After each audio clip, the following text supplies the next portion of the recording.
मसीह के मधुर और मीठे नाम में आज दिनांक 17 मई दिन मंगलवार को हम आप सब अपम के श्रोताओं का हार्दिक स्वागत और अभिनंदन करते हैं। आज के दिन के लिए जो वचन है वो लिया गया है इफिसियों की पत्री उसका 2 अध्याय उसका 6वां और 7वां पद। वचन कहता है, और हमें एक साथ उठाया और हमें मसीह यीशु के स्वर्गीय स्थानों में एक साथ बैठाया कि आने वाले युगों में वह अपने अनुग्रह के अत्यधिक धन को मसीह यीशु में हम पर दिखा सकता है। प्रभु मेरे प्रिय लोगों, जबकि प्रेरित पौलुस के सभी पत्र बहुत ही महत्वपूर्ण हैं, उत्कृष्ट हैं, लेकिन उन सब में इफिसियों के नाम के पत्र में एक विशेष महत्वता है। उस पत्र में आप उन महान आशीषों के बारे में जान सकते हैं जो आपको मसीह में होने से मिलता है। अर्थात परमेश्वर का आप पर जो अनुग्रह है वो इतना महान और अद्भुत है कि आप किसी भी दूसरी वस्तुओं से या फिर आप किसी भी अन्य वस्तुओं से उन आशीषों की तुलना नहीं कर सकते।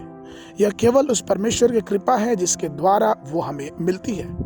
और मैं आपको बताऊं कि यह हमारे जीवन के दैनिक आधार की अगुवाई में भी बहुत कार्यरत है। एक समय की बात है कि एक व्यक्ति था जो बहुत अपनी मेहनत और अपनी बुद्धि और अपनी लगन से अपने जीवन में बहुत ऊपर गया, बहुत पैसा कमाया, बहुत धनी हो गया, लेकिन वो यीशु मसीह से और उनके लोगों से बहुत बैर करता था।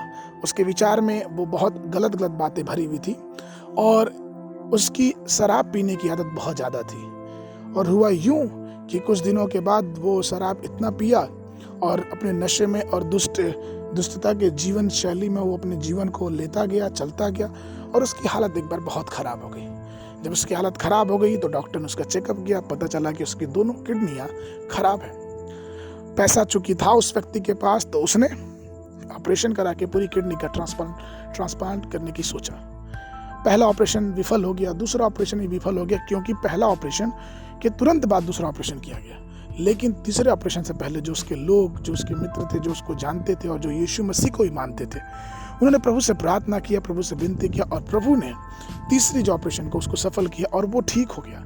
जब अस्पताल में वो ठीक हो गया तो उसके दोस्त जो यीशु मसीह को जानते थे मिलने गए और उन्होंने उससे पूछा कि तुम कैसा अनुभव कर रहे हो, कैसा लग रहा है? तो उसने सिर्फ यही कहा कि प्रभु के अनुग्रह से मैं बच गया। यह शब्द सुनकर सब कोई वाकई में बहुत ही आश्चर्यचकित रह गया कि यह कैसे हो सकता है। केवल प्रभु के लोग इस चीज को जान सकते हैं, लेकिन उन लोगों को यह नहीं पता था कि तीसरे ऑपरेशन के दौरान परमेश्वर का अनुग्रह ने उस व्यक्ति को छुआ। कहने का तात्पर्य यह है मित्रों कि कोई भी व्यक्ति अपने धन, शिक्षा या अच्छे कार्यों से अपने आप को, अपने आत्मा की मुक्ति और सफलता नहीं प्राप्त कर सकता। उसे प्रभु यीशु मसीह पर विश्वास करना ही पड़ेगा। पवित्र शास्त्र में राजा दाऊद ने हर प्रकार की तुलना प्रभु के अनुग्रह के विषय में किया है। पूरे भजन संगीता में उसने परमेश्वर के अनुग्रह के विषय में बात किया है। और इसीलिए तो प्रभु में प्रिय लोगों, आइए हम परमेश्वर की कृपा, प्रभु के अनुग्रह पे ध्यान दें, क्योंकि उसका अनुग्रह ही महान और अतुलनीय है। पवित्र शास्त्र कहता है बिलाप गीत की पुस्तक उसका 3 अध्याय उसके 22 और 23 पद में कि हम मिट नहीं गए, यह यहोवा की महाकरुणा का फल है, क्योंकि उसकी दया अमर है, प्रति भोर वह नई होती, तेरी सच्चाई महान है। तो प्रभु मेरे प्रिय लोगों, आज के मनन के लिए जो पद है वो लिया गया भजन संगीता की पुस्तक उसका 103 उसका 4 और 5। वही तो तेरे प्राण को नाश होने से बचा लेता और तेरे सिर पर करुणा और दया का मुकुट बांधता है। वही तो तेरी लालसा को उत्तम पदार्थों से तृप्त करता है, जिससे तेरी जवानी उकाब की नई हो जाती है।